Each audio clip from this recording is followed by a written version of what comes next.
Hi, welcome to Artcasters. I do not, frankly, remember the number. What is it? 156, I believe. 156 is crazy. So No, 86. Sorry, 186. 86. Okay, we underestimated, which is a good tip. Like if you're ever quoting a client, just And you mislabeled it on the thing. Yours says 184. So okay. I will relabel that after we've gone live. So thanks to everybody who's joined us in the chats.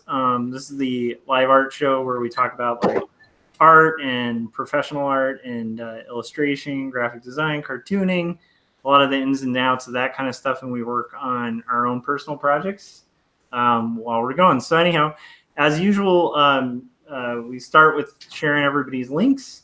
And so before we get to introducing our special guest, I'll just say you're on my channel, so you probably already know where to find me.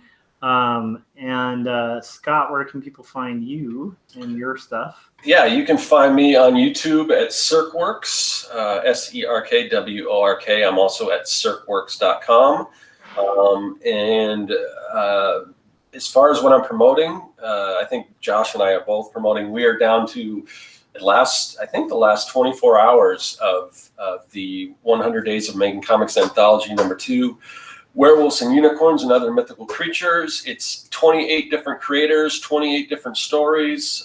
Josh is involved. I'm involved. I also did the cover and wrote the foreword in addition to the story. So I'm pretty proud of that. And we're doing well. It's starting to pick up again now that we're in the kind of the final throes, but we want to do a little bit better. We definitely wanted to surpass our last Kickstarter, which I think was a little above $5,000, and we're not quite there yet, but we're getting close. So I want to go above and beyond that because we've got more creators this time. So to technically make it more successful, we've definitely got to pass that by a little bit. So the other thing I want to talk about before we go on is in regards to this Kickstarter.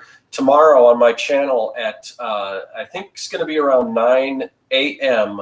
Pacific time, I'm going to do a live stream where I'm doing an original piece, and I think we are going to add a special tier to get this original piece. Assuming that Mike's setting up his computer now, but as soon as he can get that going, we'll launch that additional tier, and it's going to be one of a kind, and you can see the whole process on my video live tomorrow around 9. So stay tuned for that. Nice. And that's at the 100daysofmakingcomics.com/Josh K. That's where you would go to find that. To find the Kickstarter, not to find the video I'm doing. Not the video, the Kickstarter. Or you can go to 100 Days of Making Comics /Circland, and that will also take you there. Whoever you like the most. If you like Josh better, then you go to 100 Days of Making Comics .Circland. If you like me better, then you go to 100 Days of Making Comics /Circland. Yeah, and you guys, the stream is glitching a little bit, so you might be hearing a /Circland, and really that's just it glitching when he's meaning to say Josh K. So anyhow. Now that we've gotten that out of the way, but really do support that Kickstarter is very cool. And I would say more than just to help it get over the top, like it's going to be a limited run. So like I would get in while you can get a copy, because once it's done, it's done. But anyhow, so we have a really special guest today. He has like a really impressive YouTube channel. I'm guessing a lot of people joining us are probably coming from his channel or on our channels are probably already familiar. But if you're not, definitely check him out. But we have Will from Unmasked Art. And Unmasked Art, there's a link to his YouTube channel in the notes section below. So definitely feel free to peruse his site and stuff. But so Will, where can everybody find your work and check you out? Hey everyone, the link to my YouTube channel in the description. You can always find me there. You can find me over on Patreon as well, and on Facebook and Twitter and Instagram. It's all Unmask Art, so real easy to find. And then also on my website at, you guessed it, unmaskart.com. So yeah, that's where you can find me. And like Josh said, I run a YouTube channel and a website. So that's basically it's basically the real small version of what I do. And it's been a while since we've had you on, and lots changed in your life. You have a lot less hair than before. Yeah. I did get a haircut since the last time we streamed together. Yeah, and at that point you had just got married, and I don't know how much were you live. How long before you got married were you living in Poland? 1 year. 1 So year. I've been in Poland for 3 years now. Okay, all right. So yeah, we definitely want to get in your whole journey, but there's just so much stuff we want to talk about. One of the things I'm really curious about is sort of, and we can kind of work our way to this, but sort of your retirement plan. The last episode we did, we actually had Scott Kemble, who's a window painter, very successful window painter, who just recently retired and moved to Vegas from Portland. But he's in his 60s. You're quite a bit younger than that, and you've already got this sort of plan to retire and everything in what, like about 10 years is kind of. Yeah. So I'm 30. I'm 30 now, and I'm looking to not work a day past 40. Wow. Now that's another thing I want to get into, because I think the last episode we did, the whole idea was that, do artists really retire? Because I know as myself as an artist, I'm going to be, even if I don't have to do it to make a living, I still want to be creating and drawing all my life. So what does retirement mean to you? Does that mean you just hang up the brush or the pastels and everything, or? No. For me, what retiring looks like is that I get to do what I want, and I don't have to rely on doing any activity in order to continue my survival. Right. So that's essentially, so I mean, I'm never going to stop creating. The only thing that's ever going to keep me from creating is if I perfect it. And I've said this a few times in live streams before.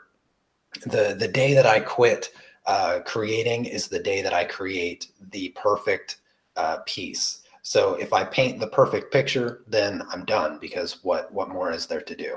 Now, I don't think perfection exists, so I think I'm safe to say that I'll never stop creating, no matter what my circumstances are. But no, retirement for me certainly doesn't mean that I'd stop creating. It just means that whatever I am creating, I'm doing it purely for myself and not for financial means to an end. Yeah. I think that's so well said, and that kind of sounds like the dream for. I think there's a lot of like younger artists and stuff when they first get into doing professional work. They're just like, I can't wait to get paid to do my work, and then you kind of do it for a while, and after a while, you're like, I'm kind of sick of doing work for pay. Like, I want to just draw cool stuff. Yeah. But yeah, so that sounds like a cool thing. So what exactly is your kind of plan, as much as you want to reveal? And then what kind of was the impetus of it? Like, what was the flint that kind of lit that interest to kind of start thinking about retirement? Well, I've been thinking about retirement ever since I was about 15 years old. My dad, he has worked his entire life tirelessly, and I saw that firsthand. And ever since I first recognized it, as probably as young as 8 or 9 years old, I was like, I don't want that. Like, I don't want to, work myself my entire life, because it just doesn't seem like a lot of fun. It didn't seem like my dad had a lot of fun with it. And so I've always kind of been in this mindset, like, you know what, I need to find a way to just not work.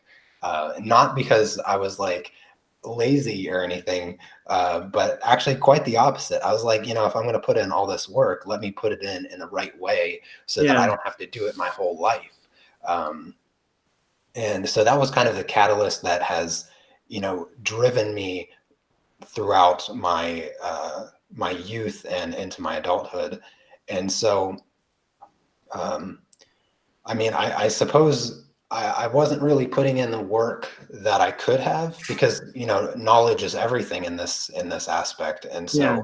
so without proper information or a game plan as far as figuring out, okay, well, I want to retire, how am I going to actually do it? There's you're just kind of shooting in the dark and hoping you hit something. Yeah. And I mean, when it comes to what I do now for a living as an artist, I kind of fell into this profession accidentally, which is a little ironic, because some people dedicate their life to trying to make a living being an artist, whereas I accidentally kind of did it. And so I would say probably the past 2 years, I've really started thinking about, okay, what can I do with the skills that I've developed as an artist to set myself up so that I can retire, so that I can not have to do jobs or activities that allow me to survive. And I would say the most important thing is knowing what you need in order to survive. So let's say, for instance, I have a particular lifestyle that I enjoy. I kind of just do whatever I want. If I want to travel somewhere, I just buy a plane ticket and I go, and it's all good. And so I have to know what my lifestyle goal is. I'm not trying to be like super rich. I don't want a yacht. I have no interest in a yacht. I get seasick anyway, ironically, coming from the Navy. Maybe. But so there's things that I don't seek to have. Like, I don't want a private jet. I don't want a Rolls Royce. I don't need any of those luxury items to be satisfied with my life or my retirement. So just knowing those things, I can figure out where my baseline limit is. Yeah. And if I can find, what I need to live off for a year, then all I need to do is figure out either how I can make that in a year without having to do work, or I need to figure out how to create or I need to build like a wealth portfolio that's worth the amount that I can pull out that much each year and not have to add back to it. So those are kind of the two ways that I've discovered as far as setting myself up for retirement. And realistically, based on how much I make right now, I could probably take 10 or 15 years off and not do anything for 10 or 15 years. But I'm not planning on dying at 45. So I need to put in a little bit more work in the next decade so that I can have, 50. I think, I'll probably live to 100. That's what I'm going for. So I need at least 60 years of not doing anything built up by the time I'm 40 so that I can safely retire. And so really it's just the mindset of figuring out what you need. That's the first step, I would say. Nice. And like for you, you were talking about like not wanting private jets or anything like that. So like, where did you draw the line on like, not, I'm not looking for a dollar amount at all. I'm more interested in like, what are kind of like the core things that you would need for those 60 years, that you can see? For my limit is 40,000 a year. Like that's, if I can do 40,000 a year, then I don't need any more than that, because if that's all the amount that I need, then I pretty much only need, one of the easiest ways would just to put $1 million in a bank account and then collect the dividends each month. And that would give me about $40,000 a year. Yeah. So if there was a way for me to just generate that amount of money in the next 10 years and put it in whatever account and then just collect the interest off of it, then I could just retire off of that. And at any given point, I could pull out more than I need for the year to do something extravagant if I wanted to. Yeah. And I think it would be really easy for me. Now, everybody would be different in this case, obviously, because everybody wants a different lifestyle. But for me, that would be more than enough. Yeah. And then I'd still have enough to pass down to kids if I ever decided to have them or convinced my wife to have them. So I assume you're talking about continuing living in Poland, which I imagine the cost of living is quite a bit less than here in the States. Yeah, I really enjoy living in Poland now, but I'm actually considering moving back to the United States. But even if I were to do that, the amount wouldn't really change. Okay. That I would need, because it would still just be a simple, easy living. Because I mean, if you can figure out what your hobbies are, you can usually calculate how much money you need a year. Yeah. And my hobby is pretty much just paying for itself, plus, generating income, because, I just like to paint and draw and use pastels and colored pencils. And, so it's a relatively inexpensive hobby once you invest the money into it. Yeah. Because it can just last years and years.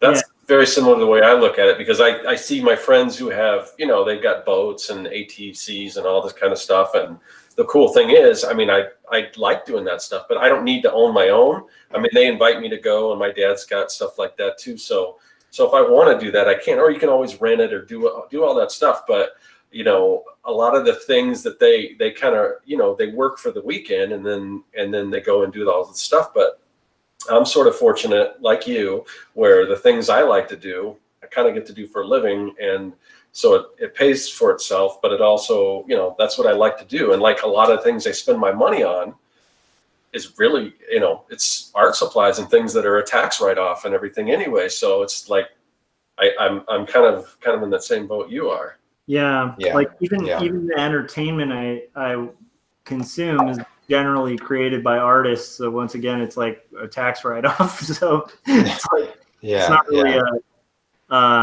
it is kind of interesting. I think that's one of there are a few like kind of downsides that we don't have to get into, now, but I would definitely say there's some downsides to kind of choosing the life of an artist and stuff. But at the same time, the upside is, I mean, that's definitely one of the big pluses, is like, if your hobby is what you do for a living, that's a pretty cool thing, Yeah. Well, I all generalities aside, I can talk about my specific plan that I'm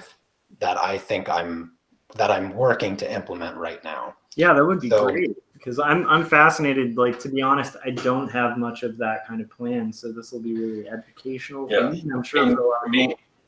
Me either. I've got sort of a plan, but it's not. I don't think it's as thought out as yours. And I'm already way past 40. So, so let me first just talk about how I make money as an artist, so that people understand where I'm at in my career. Oh yeah, and before you dip into that, I do want to encourage people, just check out Will's YouTube channel. Check out his website. He's got like this very amazing, like he's a very talented artist, but aside from just the talented art, it's like the business is it looks really professional, really well set up. It's kind of a neat thing. And so before we started recording, I even asked, I was just curious, like, how it started. So I definitely recommend you guys check that out, because so that as you get into the story, you guys can see like that this is really legitimate stuff, and it's very fascinating, I think. So anyhow, sorry. so how did you end up kind of starting like your channel, and then how did you build it out from there into like kind of the thing it is today? Yeah, so I started my channel like 5 or 6 years ago when I was in school, college, and I started it up as a hobby, because it just seemed like something fun to do. I was already, drawing and painting and stuff. So I figured, why not record it and just share it with people? I thought it'd be kind of fun. And I wasn't wrong. And so it was purely a hobby in the beginning.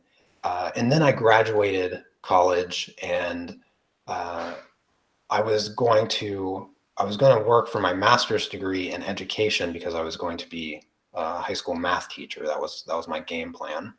And I didn't get into my master's program, so I decided to just take a year off school and come stay in Poland with my girlfriend at the time. She's now my wife, as many of my followers know. And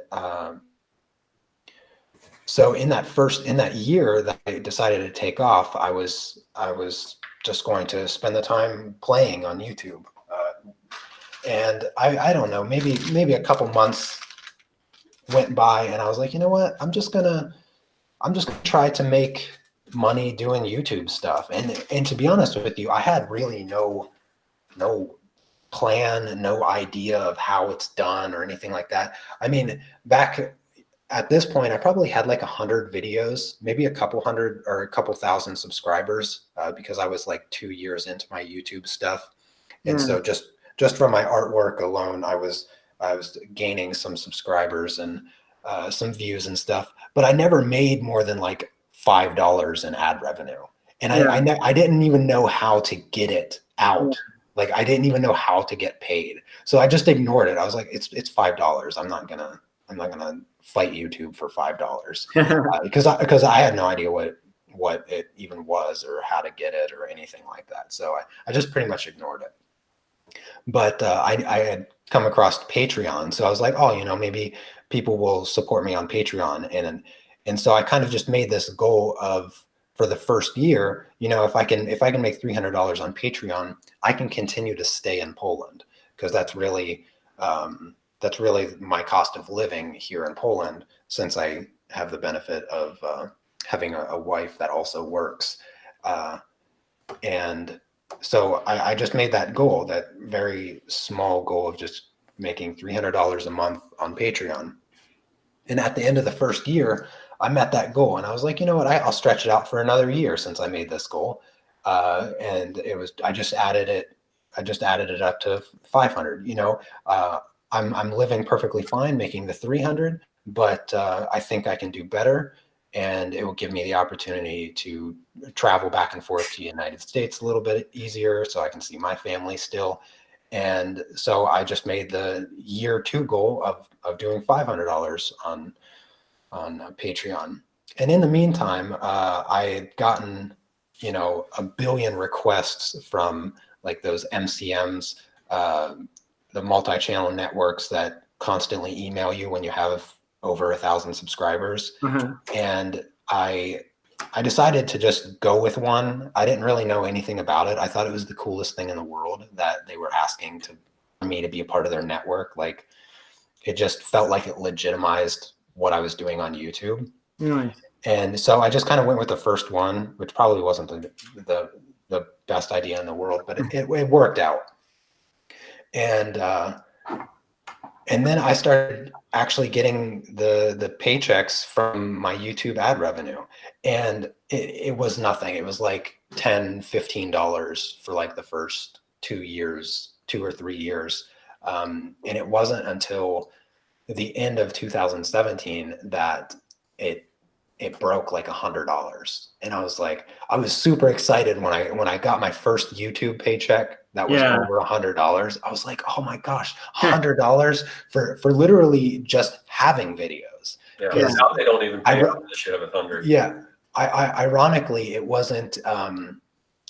Ironically, it wasn't any of the videos that I was creating at the time. It was videos that I had created, and so I just continued doing what I was doing. I was constantly making changes. Trying to find the best content, not only for me, but also for growing my business. And, inevitably, since I was planning on being a teacher anyway, I ended up being a teacher. So instead of teaching math, I teach art. And instead of, working for somebody that's telling me how to teach, I get to just teach the way that I naturally do. And, so my business and just my whole approach to everything has evolved several times over the years.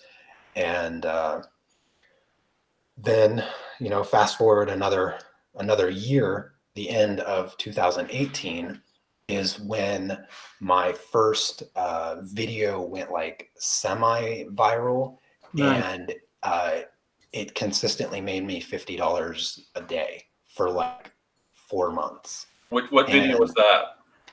It was a live stream of a tutorial, a pastel tutorial painting a fox. Okay. And I think it's like right around 600,000 views now, and it still gets about 20,000 views. I don't know, maybe every 2 weeks or something like that, or every month. I haven't checked it in a while, but it still consistently makes me like $10 or $15 a day. Wow, that's And awesome. then all of my other videos are making me, anywhere between like $5 and $10 a day. Right now, I average about $30 a day on YouTube. And when I started it, I never even considered YouTube an income, because it Yeah, was always so low that why count it? yeah, But eventually where it's at right now is about anywhere between $600 and $1,000 a month. And it's all based on old videos, nothing new that I'm doing. So, just having a catalog of a lot of videos is what generates that income for me. Yeah, wow, that's I'm awesome. definitely not where you're at, but I have I don't know, over 800 videos at least, and it is the older ones and certain ones that and just keep performing, and yeah, so Yeah. That's really cool though, and I think it's kind of neat to note that it's like you were kind of doing this thing kind of for passion, and then even the point where you were like monetizing it, you were like, getting revenue from Patreon, and not really thinking like, oh, YouTube might be that thing to kind of kick up that revenue. That's really Yeah. cool. And I Yeah. think that's actually a pretty that might even be why, like, one of the reasons why it did well. Because I do think sometimes people kind of aim for that and fall short. Whereas I think if you're just organically kind of making stuff like you were saying, where you feel like you can help people and give them content and provide, teaching and like entertainment as well for them, like that in itself like will naturally, hopefully, work out. That's really cool. so I assume there's Yeah. more to this story, and you have other Yeah, sources of income through your art, right? Yeah, so let's just jump ahead a little bit with my retirement plan and kind of revelation in that regard. So one of the things that I don't talk about often, but I try to encourage people that want to do art for a living, like my game plan and how I do it for a living, and progress with it financially anyways, is that you can't rely on a single source of income. yeah, So I had said earlier before we went live that there's really, at this day and age, there's really not a thing of being a professional artist. Like you can call yourself a professional artist, but in reality, you're a business owner. yeah, Your art becomes a business, and um, you could probably, be in the half of 1% of artists that might actually be a legitimate artist, where they just create stuff and then they have, like, I don't know, a gallery they hang their paintings in, and then they make all their money like that. Um, you could probably try to go that route. It's not going to be easy, and you're probably going to fail if that is your one thing you're going to try to make money at. yeah, And so to do it, to do it successfully, you have to think of it more as a business and less of I'm just going to throw some paint at a canvas and then hang it up in a gallery. yeah, And so, in order to get, paid well and be successful, you can't rely on a single source of income. So now I have Patreon, I have YouTube as two separate sources, but they, you know, they work really well together since I can advertise everything on YouTube. And then a couple years ago, I came up with the idea of selling courses on my website. And I was like, you know, if I could create courses and then sell them on my website, I just need a few, like, I just need a couple courses or something that I can sell for $10. And I always was like stuck on this $10 thing because, you know, I used to watch all those YouTube creators that always talk about, oh, you know, how to go from 0 to 1 million subscribers with no videos and only I don't know, only a Tamagotchi game thing. And, you know, they're always like throwing out ridiculous figures and trying to make it sound like it's so simple. They're great at motivational speaking, but they're terrible at actually giving like coherent advice. Yeah, I would agree with that. They all say the same thing. There's like 1 billion of these channels, and you go from one to the other, and they're all literally saying the same exact thing. And so I just got tired of listening to them. But there was one guy that one of the things that he would say in just about every single one of his videos was create a product that you can sell through YouTube. And he wrote probably a mediocre ebook, but he sells it on his channel for $10. And I was like, $10? I mean, that doesn't seem like a lot. But then, you know, the math brain in me, I was like, $10. I was like, if you could get,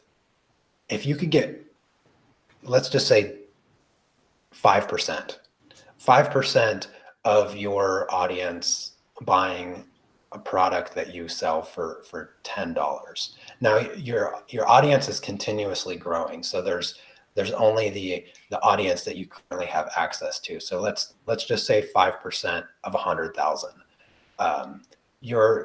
If you could sell them at any given time a product for $10, you're making $5,000. Yeah. So if you can just expand that, then you can into 2 products, then you're going to double that. If you expand it into 3 products, then you're going to triple the 5,000. So you can scale it up from 5,000 to 10,000 to 15,000 and then so forth. Yeah. And so I was, when the idea came to me, I was like, you know, I need to create a website. I need to just get a product on there and see if it works. And you know, I was like, you know, maybe I don't even need to spend my own money to do this. So what I did is I set up my first Kickstarter. I did a Kickstarter, and it was very, very low funded Kickstarter. I was like, I just need, I don't know, like $400 or something to buy the extra recording equipment that I wanted to use, and then also to pay for the web hosting and setting up the online marketplace. Because I mean, you guys have websites and sell stuff on there, so you know you have to pay your web host just to allow you to post things for sale. Right. Yeah. And so I was like, well, I'll just start a Kickstarter, so I don't even have to pay for that. Smart. And so that's what I did, and it funded really well. And I produced my first course, which was an intro to pastel course. And I think originally I sold it for 25 because it was a 6-hour course, and I did 5 paintings. So in real time, I do 5 paintings and talk you through step by step for beginners. So it's like a true intro to essentially landscaping with soft pastels. And it did really well. I mean, not only did I make the money from the from the Kickstarter, but I also then finished with a product that was going to make me money from people that were interested in pastels. Yeah. And so that was my first product. And then it worked so well. I was like, I need to make another one. And so I was like, I'm going to make intro to colored pencils. And so that was my next project that I did, I think about 6 months after I did the pastel one. And that one, I didn't feel like I could charge 25 on one side. I just bumped it down to 10. I was like, let me just get this $10 product that this other guy was preaching about. And so that's what I did. I put it up, and it sold really good for the first 2 weeks because it was new, and all of my amazing subscribers wanted to support my work, which I never forget to remind them how grateful I am. And it worked really well. And then I had to find a way to honestly promote it without feeling like I'm just doing it for money, because in reality, I'm not doing any of this for money. I've grown some amazing relationships over the years of doing this, and I have subscribers that I would consider like best friends because they've been around for years. And they like know everything about me, and I have no problem just referring to them as friends. They're not even subscribers at this point. They're just friends. Yeah. And so I get this idea to do a video. Actually, my wife came up with the idea, and it's my first viral video. It's just under 1 million views right now. Nice. And I have to give all the credit to my wife because she's the one that came up with the idea. And she's like, just do a video on how to blend colored pencils. And so that's what I did. And I think I did that at the end of 2017. And almost immediately it went like semi-viral. But it was the first time in a video that I really sat down and like wrote out the script and wrote out how I was going to shoot it and everything. So I had it all planned before I ever recorded it. It was like the first time I've ever done it, because usually I just kind of shoot and just make it up as I go. Yeah. But this one I really planned. And in the middle, and I did my own ad break. Like right in the middle of the video, I do my own ad break, and I talk about my intro to colored pencil course. And since that video,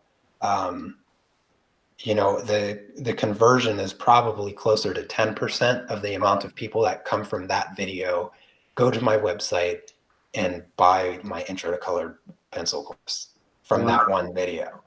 And so over the past 2 years, since like 2.5 years actually, since I made that video, I have sold almost, probably on average, at least one course every single day since then. Wow. So, you know, $10 a day doesn't sound like a lot, but when you add it to the $40/$50 a day from YouTube, and then if I were to break it down from about $30 a day from Patreon, if I were to break it down per day, you know, that's like 50, 60, almost, you know, getting up towards the $100 a day mark. You know, it all adds up. It's kind of like, you know, slowly adding sand to, or like, what are those hourglass? Sand thing? Hourglass. Yeah. It's like an hourglass. Even though it's dripping really slowly, the bottom is eventually going to fill up. And so that's kind of where I'm at with that. And but that's just one product that you're making $10 a day, and you got more products, or how does that work? Yeah. That was just one. That was just one of the products. Right. I then decided, you know, I'm going to make more products, but I'm just going to make them all $10. So now all of my courses. I went to your website and I was super surprised that they were only $10. I was like, yes. I've gotten numerous comments from people saying that I totally undersell the courses, which I am aware of. And the reason I do that is because, like I said, I'm not trying to get rich. I don't need a lot. I'm not asking for a lot. And I want the knowledge to be as accessible as possible to anybody, because I would want it to be. I mean, if I was buying it, I'd want it to be free. I'd complain about the $10. But I mean, all of my courses run about 6 hours long. They're all in real time, and I can't even begin to express the level of detail I go in on these courses. I mean, well, I can imagine, just because watching you teach all day on YouTube for free. So, I mean, to have a premium product only be $10 and be that involved, I mean, that's pretty amazing. So, I mean, and that's kind of the thing, is like, it's kind of like you give so much away for free. It's like what's the thing Gary Vaynerchuk says, jab, jab, right hook, or whatever, or ask, or give, and then ask type of thing. Yeah. I think that just from a standpoint of like, your average, like art student or something like that, it's like, I also think that's nice because it mitigates the risk that person's going to feel. Just thinking about it, like you were saying at the beginning, it's like when we're doing art, like you do have to kind of think about what you're doing as a business. And so even if you're working for another business, right, as an artist, it's like you still, like, the same concept applies. Like, you don't want to put all your eggs in that basket because that business might fold, like, if you're not kind of like out there building your brand or working on personal work or like, doing some other kind of hustles, it's like you can quickly find yourself really in trouble because, that income stream dries up.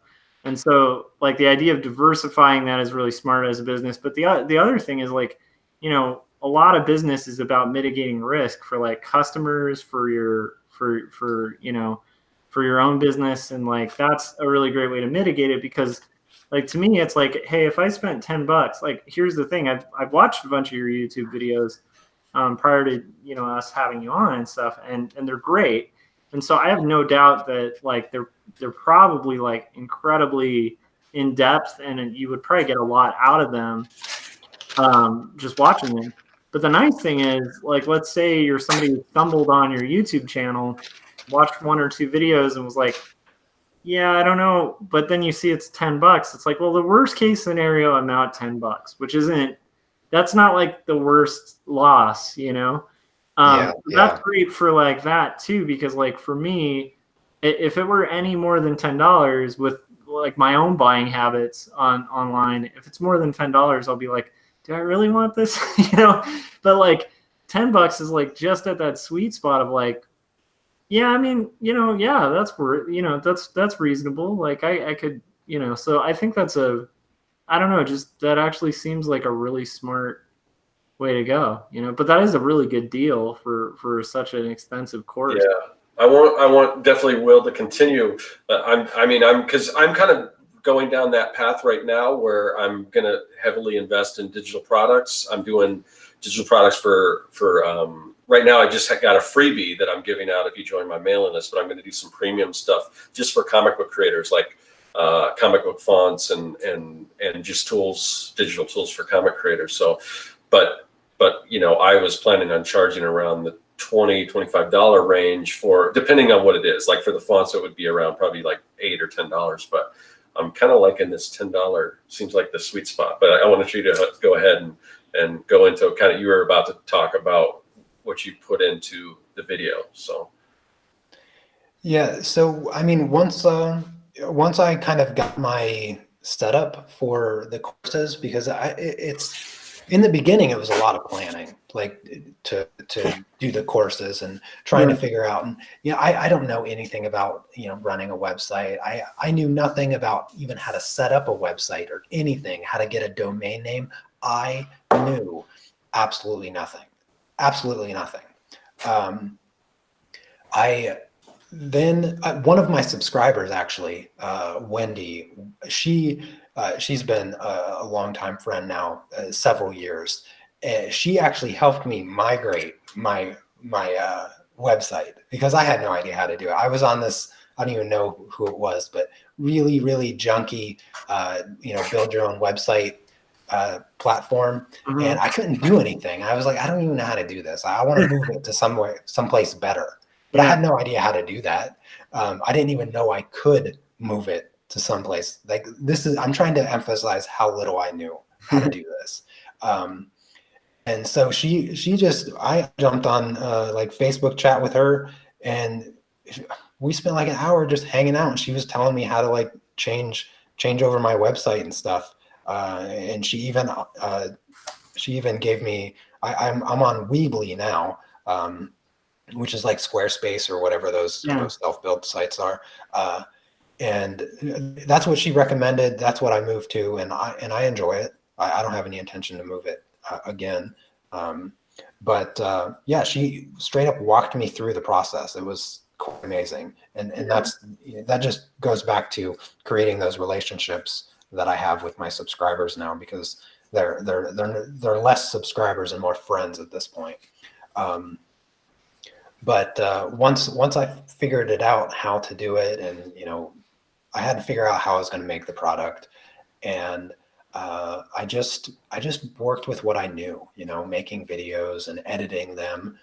I have several cameras here, and I just kind of set them up where I thought they'd be useful, and I just recorded and just did one project after a time, and just edited all of it, and then packaged it, and then uploaded it to my website. And right now I have, I think, 5 products. Yeah, I think I have 5 products now. I have the Intro to Colored Pencil, Intro to Pastel. I have colored pencil portraits, and then I have a project, a pastel project, because I decided I'm going to do them in projects now. So project 1 is animal portraits, and then I have one of the projects, or one of the products that I have on my website, is something that I would have never considered selling.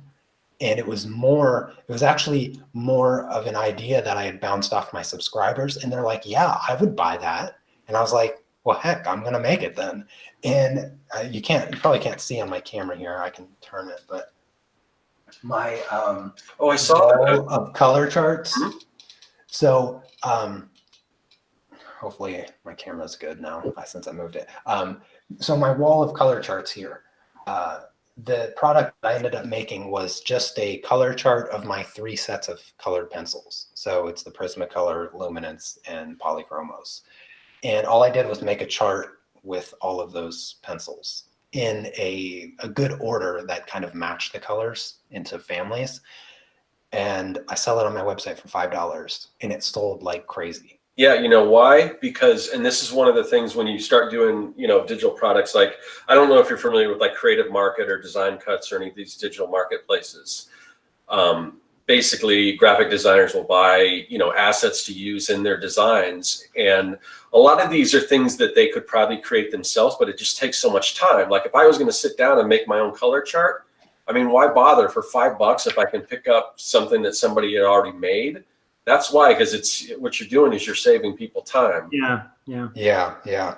And I just, it was something that I never really thought of. And, sometimes you just have to find the thing that nobody really thought of, and sell it on your website.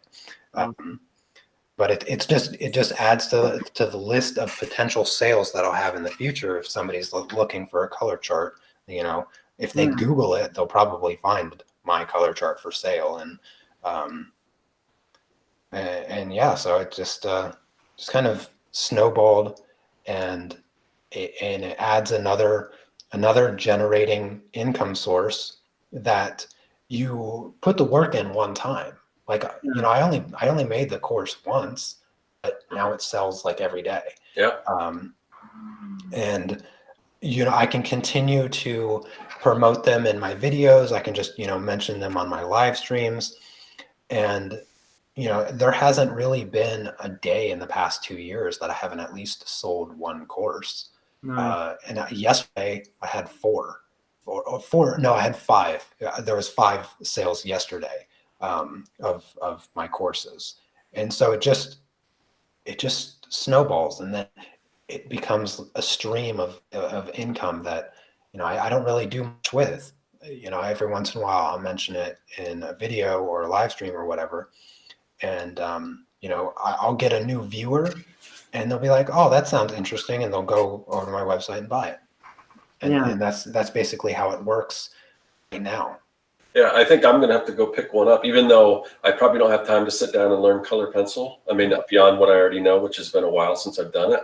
But I just want to at least have it playing in the background, just because I want to see what goes on into it, because I'm really fascinated by just the process, because it's not that dissimilar to, like I said, to what I'm planning on doing. I mean, it's not going to be courses, but it's going to be, digital products. So yeah. That's awesome. I think that's I said this like before we started recording, but like the more I've been at like doing art like professionally, like the more I like really admire anybody who can pull off making, like, I feel like we're all kind of cheating fate by making a living doing art. And so any day we can kind of manage to do that and then generate income, like it's to me, if I meet any artist who's like able to kind of eke out a living doing this thing, my hat's kind of off to them, because especially when you're in mid the hustle of doing it, it's like you really, like, for me, I have moments of, like, and we were gonna kind of discuss burnout, so maybe we can we can. Yeah. I'll try to finish my retirement plan soon. Oh yeah. But anyhow, when we get into that, I do think like there's these moments of like downsides to doing art, but one of the cool things about it is like, and especially when you're doing it, is like you realize like how fortunate all of us are actually to be able to do it for a living, because it is kind of a fun thing that we're all doing. So I think that's amazing, and I also think it's cool that you're offering value for people. That's good, honest money, which is kind of yeah. So anyhow, okay. So how did that hedge into your retirement? So since it's been a couple years since I've kind of started these projects and, added this new income source for myself, it's relatively passive. Once I put in the work, I don't really have to do anything afterwards. It just kind of, it sells, it gets promoted, and it sells some more.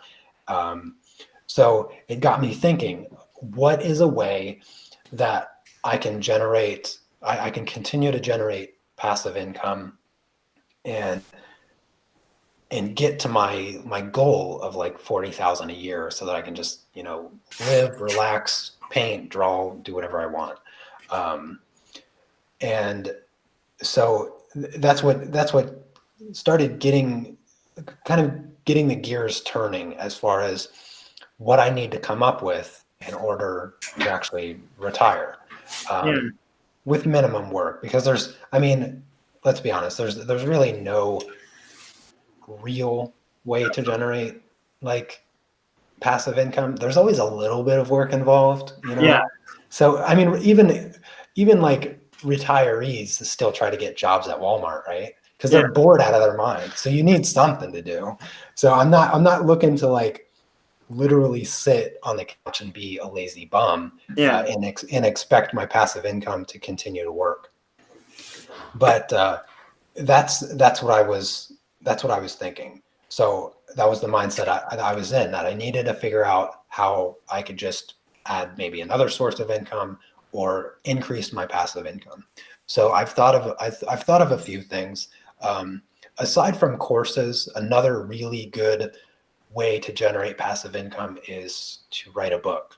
So I think next year I'm going to start writing a book, and the first one might be a children's book. I have a couple characters that I've created on my channel that people know. I have Nugget, which is everybody's favorite slug, and his best friend Noodle, which is a worm.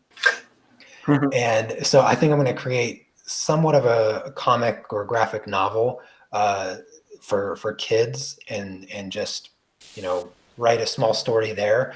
So I can add a book to my repertoire of potential income, because the audience for a children's book is different than the audience for people that would buy my course. So Yeah. I'm kind of just expanding my audience a little bit so that I can get income from two different types of audiences.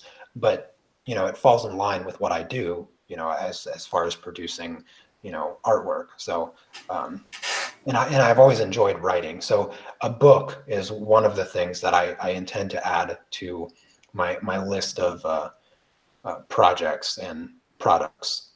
I love it. The other thing is financial management and investing.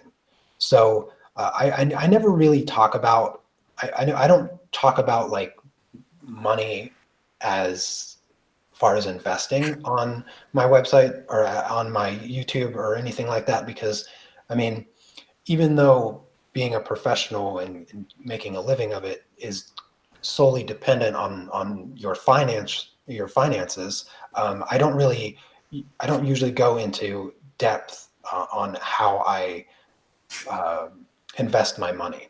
Yeah. But it's really important. You don't learn this kind of stuff in school or even in college, uh, from my experience on money investing, unless you're seeking a degree in it, which Yeah. means you already have some idea about investing. And so I have money invested in stocks right now, and that's my only true financial investment. But one of the other things that I want to invest in is property. So that's kind of the idea that I came up with as far as my true retirement plan, because my true retirement plan actually doesn't really rely solely on what I've been able to create as an artist. Yeah. Um, and in the future, things could potentially change, because I mean, I have hundreds of my work just packed in a drawer over here that I haven't tried selling. So I could always start selling my work to add another income source. I just don't feel like doing it right now. Um, but so property, because I was thinking, if you own a house and you can rent it out, that's a passive source of income that still requires a little bit of work, but it's no more or less passive than what I generate on my own website or on Yeah. YouTube. So just finding ways to make the money that I have been able to make work for me, as opposed to doing all the work myself. And it's kind of just something that I've recently discovered and intend to work towards. And I'm flying to America today, actually, in hopes not only to see my family, but also to buy my first property. And that's kind of the goal. So I'm just getting right into it. And you can't think about retirement without thinking about money and where it's going to come from. Yeah. So you have to explore other avenues outside of what you might have originally considered, just because you're an artist. Just because you're a professional artist doesn't mean that you can't also be a landlord. You Yeah. know, so uh, just because you're a professional artist doesn't mean you can't own a fleet of vending machines to generate income. I mean, there's almost an infinite number of ways for you to start generating more money than what you're doing now, just Yeah. by investing a little bit of time into it and figuring out what might interest you. Just ways to incorporate more sources of income to your starving lifestyle as an artist, since we're all starving, I guess. Um, but That's what they say. yeah, so that's my real retirement plan, is that I intend to take the money that I have been able to make over the years, and instead of just going stale in a bank account, I'm going to just reinvest it in ways that I can add more income sources to in my life so that I can retire when I want to. Because as I mentioned in the beginning, like right now, I could probably take like 15, maybe even 20 years off. I could just stop. And, just because I stop, if I were to like go on some deserted island for the next 20 years, just because I would not be here doesn't mean my videos would stop making me money. My website wouldn't stop making me money. I mean, it would trickle down and probably get less and less over the years, but it's going to stay there for a long time. It's going to stay there even longer if I just promote it every once in a while. Yeah. So even if I'm off on some deserted island, my time that I've invested is still going to be making me money in the long run. I just need to find other ways. I just need to find other ways to add another stream into my life. And once you generate enough of those streams into your life, you can retire. So instead of taking 20 years off and still being able to survive perfectly fine, I'll just take 60 years off when I'm 40, and I'll never have to work another day in my life. That's really amazing. That's cool. That's inspiring and really well thought out.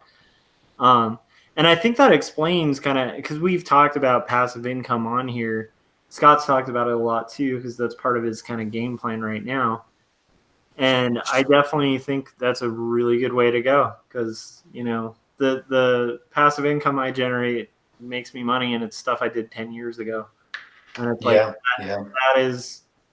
that never gets to be old when you get a check for something you did like 10 years ago. Because you're like, well, I didn't even like half the time I don't even remember having done that 10 years ago. So it's like, that's the idea of diversifying it and kind of going into investment and stuff like that. That scares me, because I was not a math major, but it's super inspiring, and I think it's really good food for thought for myself, and I think for everybody in the chats, because I think there's definitely, that is a definite reality also to artists. There's a lot of really great like a lot of our audience is like cartoonists and people who are really into comics, and there's a lot of great comic artists who died in poverty and were at like the top of their game, like super famous comic artists, and because of the kind of nature of, I think, artists, we're very much like next project. And it's kind of a good reminder, I think, to kind of think on a bigger picture scale and kind of try to back plan it. I think that's really inspiring. That's cool. And I'm jealous. I wish I had started something similar at the age you're at, because you've got a real shot at it, I think, actually being a reality.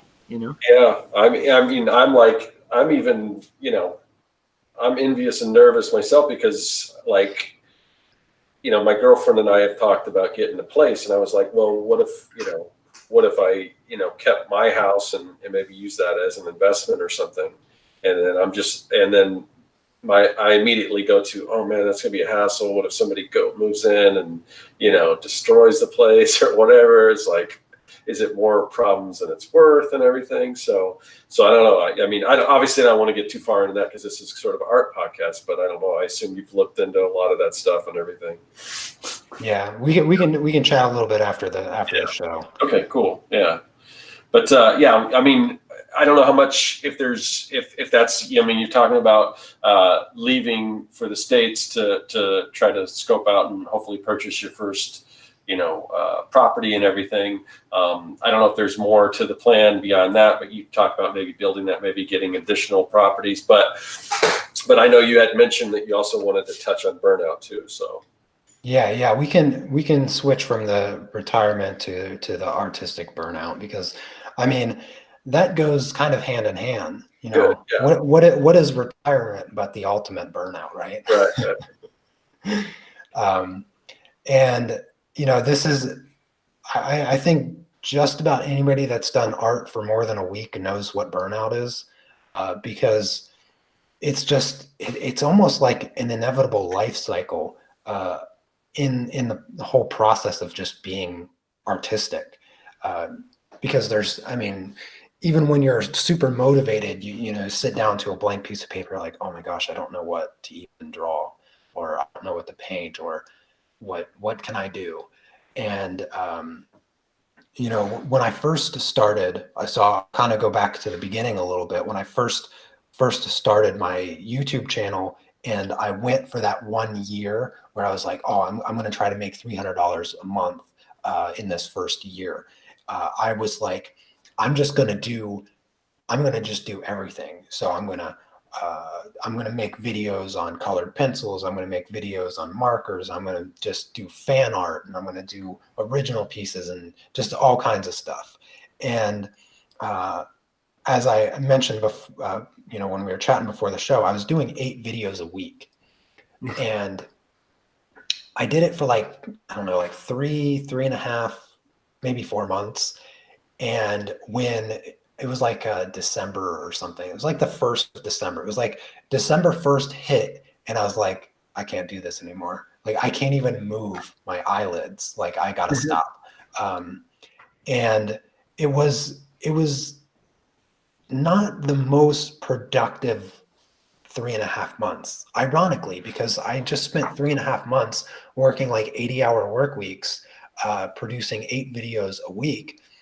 And at the end of it all, I was like, that was not as productive as I hoped it would be. Yeah, I kind of went in with like full motivation, and I was just like, I was like ready to take over the world. And the thing that I forgot that I constantly preach in all of my tutorials is I forgot to plan for anything. Like, I didn't plan any of it. I just did it. I was like, first idea that comes into mind, I'm going to do that. And then the next idea, I'm going to do that too. And it just piled on day after day after day until finally I was like, I can't do this anymore. And like when December 1st hit, I was like, I'm done. And I didn't do anything for like a month and a half. I just stopped, and I was like, I can't even think about it. And then, I finally got back in the groove. I changed things. So I learned my lesson. I was like, I can't do 8 videos a week. That's ridiculous. I'll do 5. And so that was my big revelation when I got really burnt out the first time. I was like, okay, it's 8, I'll do 5. Well, that probably lasted about 2 months because it lasts less and less time each time you do it. And so I went to just doing 5, and I held it as long as I could. And I was like, oh gosh, I can't do this anymore. And then I would go like a month or 2 months because you can last less time each time you get burnt out. And then every time you need to recuperate, that time extends longer. So now it's like, instead of a month, it was 2 months. And I was like, I can't do 5 videos a week. I need to figure something else out. In the meantime, my whole thought process during this was, okay, I need to be famous and rich. Like, that was kind of like, maybe not that extreme, but it was like, I need to grow my channel. I need to find a way to make the money that I need to make. And again, I wasn't really planning. I was just kind of doing. It's kind of like you walk into a room that is a complete mess, and you're like, I need to clean this room. And instead of looking at the room and deciding, well, the bed's really not messy. All I really need to do is tighten the sheet and place the blanket on there a little bit nicer, and the bed will be made, and the room will automatically look so much nicer. So instead of thinking of things like that, where you're planning like, oh, well, if I just fold my clothes, maybe I can close the drawers on my dresser. It was just seeing the whole room a mess and thinking, oh my gosh, I need to do so much work. And instead of compartmentalizing these smaller sections to clean up, you just start picking up like one thing off the floor at a time, and then you spend an hour doing it, and you realize, well, it still looks a mess. Have I spent my time really well doing this?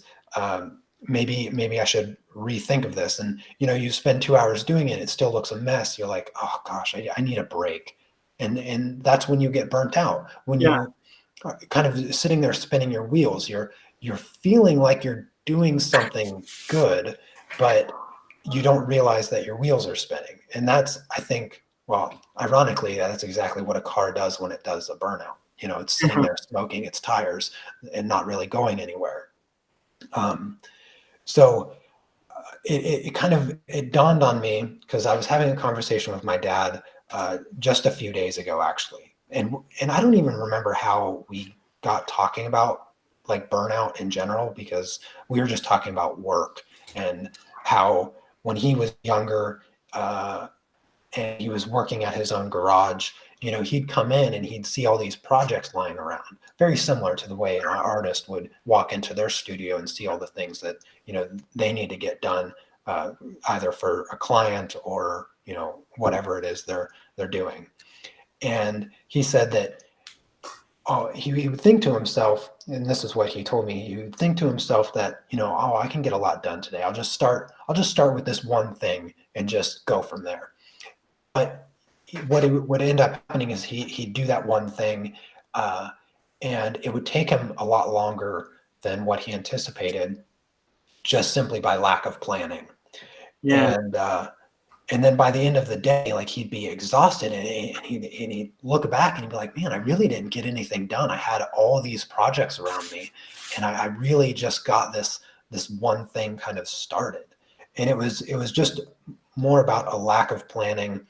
And then he said that the other thing that he would do is he wouldn't dedicate any time to just himself. He'd go into work at like 6 a.m, and then he wouldn't come home until like 9 p.m. So he was putting in like 15-hour days, but not getting anything done. And you just think to yourself, how can you spend 15 hours in a day and just feel like, it's not necessarily that you didn't get anything done. It's just that you, at the end of the day, you feel like you're not getting anything done. Yeah. It's more of like a mental thing than a physical thing. Yeah. And he just said, I was putting all this work in on the work side of things, but I wasn't putting any work in on myself. Yeah. Like, I wasn't trying to, work on myself and make myself like healthy, feel good, be in a positive mindset so that you can not get burnt out. And it was just a moment of an epiphany for me, where I realized that's what I'm doing. Like, I'm just kind of running into this space here and doing all this stuff, but I'm not focusing on myself anymore. And everybody pretty much cares about themselves the most, because if you don't take care of yourself, you can't enjoy any of the things that you enjoy. So it just occurred to me, like, we have to set aside that time. We have to dedicate some of that time that we spend working just on ourselves, making ourselves right so that we can keep doing what we want to do. Wow, that's so well said. And it's funny because your dad's story just sounded like a apt description of like my first year as an art director. This was like 5 years ago. I took an art director position and didn't know what I was getting into. Hadn't really managed people. Like, I taught, art classes and stuff, but I never like managed like, adults at a workplace. And so my first year is exactly like your dad described, where it's like, I would see, because we do a ridiculous amount of art at my job, and it's like I just see all these tasks come in and I just randomly just start doing them. And then because I was a new manager, I was like not delegating anything out, just taking it all, because I'm like, I came from running my own thing and doing like freelance and stuff. So I was just like, yeah, I can do this. I can do this. I can do this. And very quickly burnt out, and had this very similar realization where I was like, first off, like, I need to grow as an artist outside of income. So it has to do with like kind of what we started with, which is like, you can't just do art for money as an artist, because if you do that, you're going to burn out. Mm-hmm. Yeah. and then also just health wise, like you have to exercise. Like you like any artist, like a lot of what we do is like hunched over a desk or like sitting, and it's like that literally just starts screwing up your attitude and your mood, and thus like encourages burnout. So you got to be working out. You got to be making time for family, because you'll get to a point where you're spending so much time doing art and making money doing art that you forget why you're even doing it. Just like, so, you know, it's like the family time, and then you got to have fun. So it's like, I started playing in a like post-punk band again, because like I love playing music and I hadn't in years, and I was like, I'll just start a post-punk band and play some shows and get free beer. But like you have to do things like that. Like you have to have fun, and that's for me. Those were my things. But I think for artists, it's really important to analyze that, because we definitely tend to have an attitude of like, you know, I'll sleep when I'm dead. And I think that's really important. Like it is important to have like a hustle and a desire to do it. Like, because if you really don't want to do art, like go into investing in finance and don't do art. Like it's not the most profitable thing. But if you do want to do art and make a living at it, it's a hard thing to do. So you do have to work a little extra hard. But yeah, that fine line, it is something I'm always skating and trying. But I think the one positive of getting burnout is when you have it, you never want it again. So start like every time you burn out, you kind of figure out what that line is, because you want to be you know, trying your hardest, and you want to be doing the best work you can. And I can already tell, like, well, just from your channel and all the stuff you've built and the way you plan, it's like you're definitely a type A type person, you know. And there's always that risk with type A's, because like type A people like to succeed at what they do. And it's but it's this weird, it's a fascinating thing. But the neat thing is, the second you figure out where that line is, you can straddle that area like right before the line, and then recognize the line as it's approaching, and correct, like, so that you don't hit it by like going, well, okay, so what's wrong? Have I slept? Am I like having fun, or am I just doing like drawing to the point where it's not even fun anymore, you know? It's an interesting thing to learn how to navigate. But I'm really inspired, because I think you're 100% correct. Like it's super vital for people doing art to not push themselves to burnout so much that time just extends, because it could actually lead to somebody just quitting art altogether. And that to me is just such a shame, because it's such a cool thing to do. But I don't know. Scott, you got any thoughts on that, on the burnout? I don't know. For me, it's a little different. I mean, I get burnt out on doing. I never get burnt out on doing creative things. Like I always. But if I had to do the same thing over and over again, I would get burnt out. So I try to just make that part of, you know, my daily routine. Is like I'll work on this for so long, and then I'll switch over to this, and you know, so you know, I don't feel like I get burnt out that much, but that's because I try to avoid doing the same thing, if that makes sense. Yeah. I don't know if there's anything else super poignant that Will wanted to touch on that, because I know we're getting close to the 1.5 hour mark. So, I guess I can finish up with what I kind of do. What I've kind of done to avoid burnout recently, because it's always evolving for me. Because since my business is always kind of evolving. I'm evolving as an artist. I'm changing things. So the way that I avoid burnout has constantly evolved as well.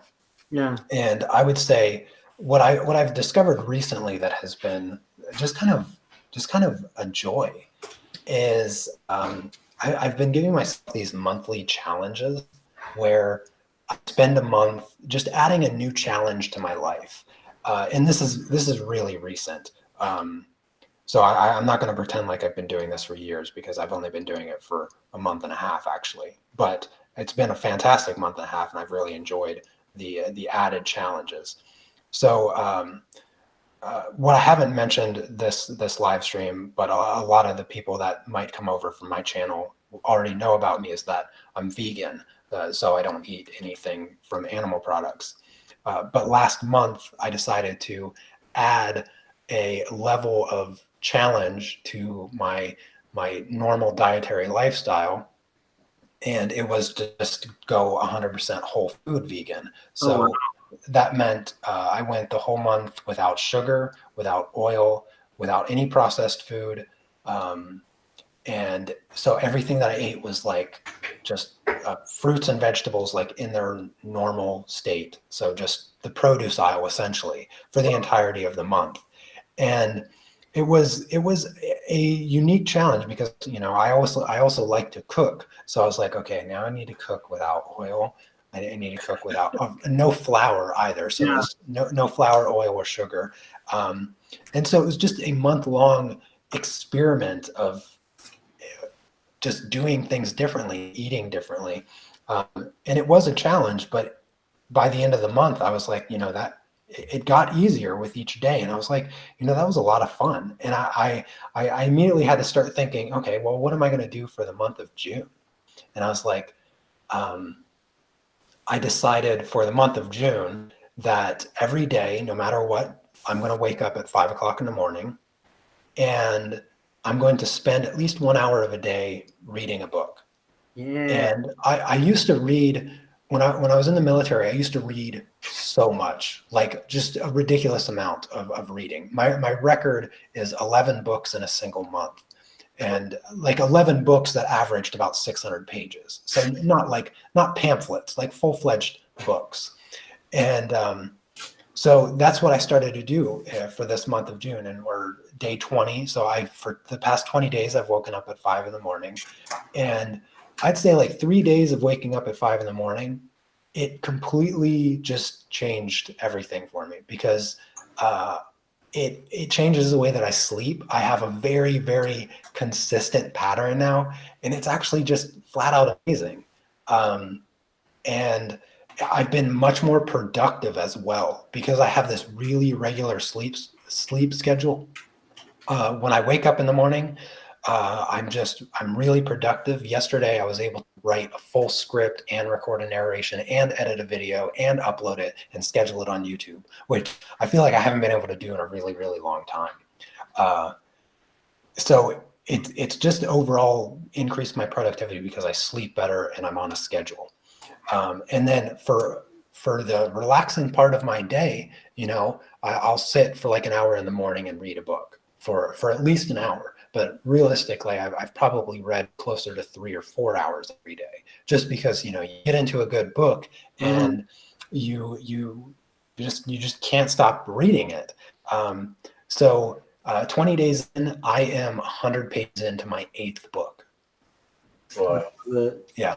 I've read 3 books on property investment, and I've read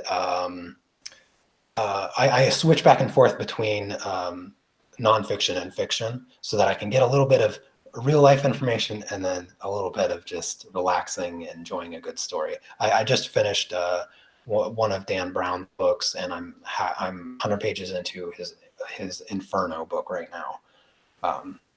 So yeah. That's what I've kind of discovered.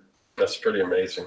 Yeah. I think that's great too, because like reading is just it keeps your mind really active too, and it helps when it comes to those creative blocks, you know, where it's like if you're engaging your mind a lot, like in kind of allowing yourself to like kind of escape into a book, it does kind of, I feel like it unlocks something to where like you get stumped less, and you're like, I need to think of something, because your imagination's being engaged more. Yeah.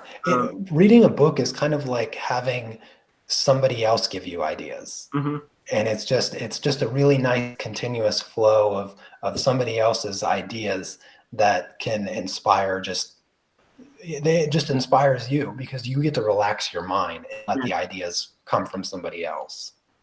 Yeah, and it's also super enjoyable, and it can be really educational. Like, yeah, I that's one habit I've picked up. Not quite to 8 books a month. I mean, that's insane to me, but I do about 2 books a month, and I enjoy them a lot. I'll do audiobooks sometimes though, so I can draw when I'm doing them. I don't know. Do you Yeah. ever do audio, or are you doing like legit like? I'm not a huge fan of audiobooks. When when I read a book and I get to hold it in my hand, I feel Yeah, like it's so much more engaging. I agree. And you know, and kind of a caveat of the conversation, but a couple months ago, I was talking to my wife about reading books, and I told her when I read a book, I don't see words or anything. I see a full-fledged movie in my head, Yeah, like every detail, like even the camera movement is in my head, for crying out loud. Everything is in my head. And it kind of blew her mind because she's like, what? She does not see a movie. My wife does not see a movie when she reads a book. And I was like, why would you ever read? um, and when it comes to audiobooks, I can't have that as easily. It's a lot harder because since I don't have the words in front of me, instead of seeing a movie, I just see words, and yeah. it's so less interesting. And if I don't see the words, I can't follow the story. So even if I do an audiobook, I have to sit there and just stare off into space because otherwise I'm not getting anything from it. No, that makes sense because I mean that is the one thing I'd say. Like I do it out of necessity mostly because a lot of my window to do that is on my commute. But Yeah. it's like if I didn't have to do a commute, and I would do my reading just with books because I just love books, and for that reason, because I do find like quite often when I'm doing an audiobook, I'll have to like back it up 10 times just because I miss parts, and that never happens with books for me where I'm like, oh, I missed that sentence, I need to back up. Yeah. Yeah. Because I think you have divided attention, so you can't fully. That's cool though. That's really, really. I like the idea of adding a new challenge every month. That's very cool. I already have next month's challenge. Next month's challenge, I'm still I don't think I'm ever gonna stop waking up at 5 o'clock in the morning because it has been life changing. And I hate to sound pedantic with it, but seriously, it has been just insanely great. But next month, I'm gonna wake up and I'm going to run. So I'm gonna start exercising in the morning first thing. And I live kind of like on this island of buildings, and it's probably like I don't know, probably like a mile around, maybe a mile and a half. So I'm just going to wake up and I'm going to run that mile and a half around my complex, and that's what my goal will be for next month.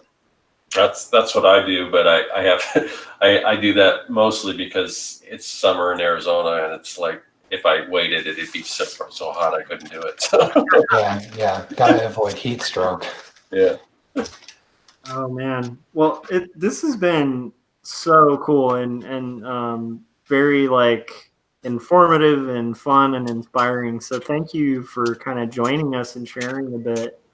I hope we didn't miss anything important. I definitely want to make sure we kind of plug your courses because I think our viewers and stuff would get a kick out of it. And like we said at the top, like they're only $10. So that's a pretty good deal for like 6 hours of kind of learning a new medium. So where can Yeah, everybody find those if they're watching? so you can find those on my website at unmaskart.com. And I mean, yeah, like they are just only $10, but at the very least, you might enjoy listening to my voice talk for 6 hours because I often get I often get compliments on the sound of my voice. People like to listen to my voice, which it always seems really weird to me. But they usually call me the Bob Ross of. I was just gonna say that it's kind of got it's very calming. So yeah. Yeah. And then I saw the video you did where you were kind of like doing a Bob Ross tutorial. So that's Yeah. So cool. And then you can also find like links to Will's YouTube channel in the description below. So yeah, so thanks for joining us. I guess that we'll just kind of do a round and tell everybody where to find us and call it if everybody's cool with that. Yeah, sounds good. All right, so once again, you're on my channel, so you know where to find me. If you haven't yet, hit subscribe. And I'm not going to really send people my website. I'm just going to say go to 100daysofmakingcomics.com/Josh K. Definitely, there's some other weird extension being thrown out there. Don't go there. Just 100 Days of Making Comics /Josh K and support the Kickstarter for the Werewolves and Unicorns anthology, because that thing is almost done. It's and it's going to be a limited edition book, and it features a ton of artists, really talented artists, and a bunch of fun, really awesome stories, and artwork by yours truly, Scott Strickland. So You can't say yours truly and then point to me. That's not how that works. Oh, I guess. Well, anyhow, artwork by Scott Strickland. My transitions are off. But anyhow, so and then Will, as we said, you can go to Unmask Art. Are there any other links you want to throw out there for people? I think if they go to your YouTube or unmaskart.com, they can. Yeah. Going to my YouTube channel, you can find the links for everything and my website as well. Awesome, cool, and thanks again for joining us. And Scott, so like, where can people find your work? And then also, if they get confused because this show keeps bouncing around from channel to channel, where can they kind of keep track of that? All right, yeah. So as far as this Artcast goes, we like today we're doing it on Wednesday. Usually we do it on Thursday, so that's a little confusing. The other thing that's kind of confusing is it does bounce back and forth between Josh's channel to my channel. So how are you going to know what time we're going to be on, what day we're going to be on, whose channel we're going to be on? Well, that's pretty simple. All you have to do is join our mailing list. We don't spam you or anything like that. All we do is about a half hour before we go live, we send a link out and let you know basically who's going to be on the show and basically a link. So you just click on that link and it'll take you right to the show. So that's what you need to do. And there's a link in the description of this video that will take you to so you can subscribe to the mailing list. Again, the other thing, once again, we've got the 100 Days of Making Comics anthology. This is like, let me click on this real quick to see how many more hours as I'm speaking. 23 more hours, so a little less than a day. I think it ends at midnight Central Time tomorrow, I think. Yeah, so definitely go to, you can go to anyone's link. If you want to go to Josh K, you can go to there. You can go to /Circlin or whoever your favorite creator is. They've got their own link. We get whoever wins this competition as far as who sends the most people gets something. But I think everyone would be pretty happy if you just contributed to the campaign, no matter where you go. And like I said, I am going to be doing a little kind of live promotion tomorrow morning. My time, it might be more afternoon for you guys, but kind of last minute change. I just got a message from my son who needs me to help him with something. So I have to move that up an hour or back an hour, depending on, basically I'm going to do, I said before it was going to be at 9 a.m. Pacific time. I'm going to move it to 10 a.m. Pacific time tomorrow. So I know there's some people already talking about that they were going to meet each other in the chat. So that if you're like in that group, because some people had already left the chat saying that they were going to just, if you can let them know that I kind of moved it. Now, I mean, there'll be something that I think I think that'll say when it goes live and everything. But so, and hopefully the people that just tuned in at the beginning of this didn't just hear 9 and then not stay tuned to the end. But anyway, I kind of had to change it around a little bit, but it will be tomorrow morning. So, and I'll probably have that page up and I'll put something in the chat just to let people know that it's going to, be an hour later. But so that's what's going on tomorrow. We're just going to try to see if we can push this thing with that final day. I don't know what anyone else, hopefully other people have plans. Hopefully somebody's going to do something like the final hours or whatever and try to drum up some stuff then. But just stay tuned to the 100s page. We got a Facebook page. go there and you can find out what's going on, who's live streaming or whatever. So we really want to push this over to the edge. We're very close to exceeding our meeting. We've already met our goal, but we're close to exceeding what we made. What we brought in last for the first issue, but we want to go way beyond that. So let's do this, people. Other than that, just thanks to everyone in the chat. Thanks to Will. This is a great conversation. Yeah, man, we'd love to have you back, man. We got to make it not 2 years in between. yeah, I'll be down for that. Yeah. All right, so that's all I got to say. Yeah, thank you for being on, and safe travels when you head up to, and good luck house hunting. It sounds like a fun trip. All right, we will see you guys next week.